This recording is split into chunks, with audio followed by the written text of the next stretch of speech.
بسم اللہ الرحمن الرحیم۔ مولانا ابراہیم دیولہ کا خط 12/8/2016 کی شام بندے کی بنگلے والی مسجد مرکز نظام الدین سے گجرات واپسی کے سلسلے میں اس وقت مختلف خبریں گشت کر رہی ہیں جو خبر سراسر جھوٹی اور خلاف واقعہ ہے، اس لیے میں مناسب سمجھتا ہوں کہ اصل حقیقت کی خود ہی وضاحت کر دوں۔ امسال 2016 ماہ رمضان سے اب تک بنگلے والی مسجد مرکز نظام الدین میں جو واقعات پیش آ رہے، چند دن قبل خود میری موجودگی میں جو واقعہ پیش آیا، ان نامناسب واقعات سے اس مبارک کام کی شبیہ بگڑتی جا رہی اور کام کا برسوں کا تقدس پامال ہوتا نظر آ رہا، جس کی وجہ سے سارا عالم کے کام کرنے والے ساتھی علماء ربانیین اور مشائخ عظماء بہت مغموم اور پریشان ہیں۔ موجودہ صورتحال کی وجہ سے کام کی اجتماعیت حد درجہ متاثر ہوئی، اور دوسری طرف بنگلے والی مسجد میں ایک ایسے طبقے نے حصار قائم کیا ہوا جو غلط باتوں کو بھی صحیح باور کرانے کی کوشش کر رہا ہے اور اصلاح کی کسی بھی مفید کوشش کے لیے رکاوٹ بنا ہوا ہے۔ کام کے لیے خطرناک اور سنگین صورتحال ہے جس کی سنجیدگی کے ساتھ حل کرنا ضرورت ہے۔ جو لوگ یہ سمجھ رہے ہیں کہ اس وقت مرکز میں کوئی مسئلہ نہیں ہے اور کام اپنے معمول پر چل رہا ہے، اور یہ بات سراسر غلط اور حقیقت کے خلاف ہے۔ امسال عید الفطر کے بعد بندے نے طبیعت کی گھٹن کے باوجود بنگلے والی مسجد جانے کا فیصلہ کیا۔ جانے سے پہلے طبیعت میں یہ خیال تھا کہ انشاءاللہ جلد ہی باہمی مفاہمت کے ذریعے مسائل حل ہو جائیں گے، چنانچہ بندے نے موجودہ حالات کے حوالے سے متعدد بار حضرت جی سے براہ راست گفتگو کی، لیکن افسوس کہ کوئی مفید نتیجہ نہیں نکل سکا، بلکہ میرے نظام الدین میں قیام اور روزانہ کے مشورے میں حاضر ہونے کی وجہ سے یہ بات چلائی جانے لگی کہ میں کام کی موجودہ ترتیب اور نہج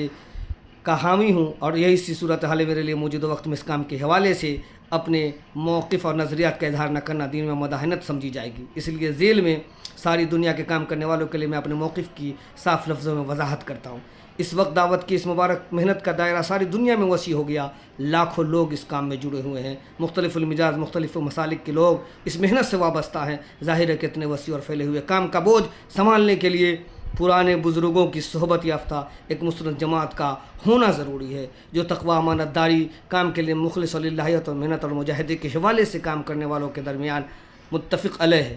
یہ جماعت باہمی مشورہ اجتماعیت کے ساتھ کام کو لے کر چلے، اس کے بغیر کام کو صحیح رخ پر رکھنا مشکل ہے۔ ساری دنیا کے کام کرنے والوں میں اجتماعیت دشوار ہے، اس لیے حضرت مولانا جویر الحسن صاحب کی حیات ہی میں بعض اہم مسائل پیش آنے کے موقع پر میں نے متعدد بار حضرت جی مولانا انعام الحسن صاحب کی بنائی ہوئی شورا میں عالمی سطح پر کچھ افراد کے بڑھانے کی بات رکھی تھی اور یہ درخواست پیش کی تھی کہ پیش آمدہ مسائل کا حل اسی میں ہے۔ آخری عمر میں حضرت مرحوم اس کے لیے تیار بھی ہو گئے تھے، لیکن اچانک ان کا وصال کا وقت آ گیا، غفر اللہ۔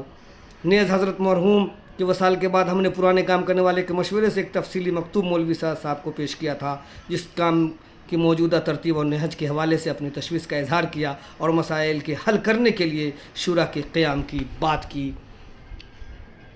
لیکن افسوس کی کوئی نتیجہ نہ نکل سکا اور کام کی صورتحال بگڑتی ہی چلی گئی۔ پھر گزشتہ سال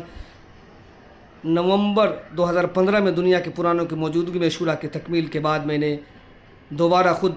حضرت جی سے گفتگو کی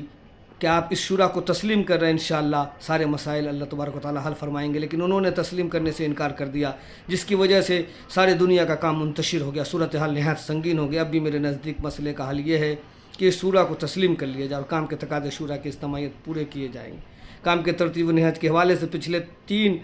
ادوار میں جو طے شدہ امور ہے ان کو اپنی اصل پر باقی رکھا جائے، اور اگر ان میں کسی ترمیم یا اضافے کی ضرورت ہو تو شورا کی اجتماعیت کے بعد ہی اسے چلایا جائے۔ فی الوقت اجتماعیت کے متاثر ہونے کی سب سے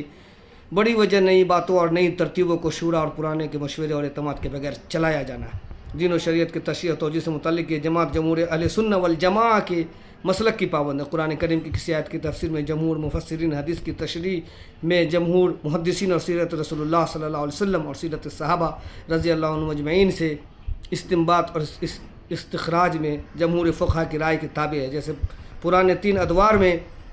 ہمارے اکابر اس کے پابند تھے، اس لیے کہ اس کے بغیر دین میں تحریف کا دروازہ کھل جائے گا۔ اس کام میں بیانات سے متعلق شروع سے محتاط طریقہ اپنایا گیا، غیر مستند باتوں، اجتہاد اور غلط استدلالات سے حد درجے بچنے کی کوشش کی گئی، اس لیے 6 صفات کے دائرے میں رہ کر بیان کرنے کا مکلف بنایا گیا۔ کسی بھی آیت اور حدیث کی تشریح میں وقت کے مستند علماء سے استفادہ کا پابند بنایا گیا۔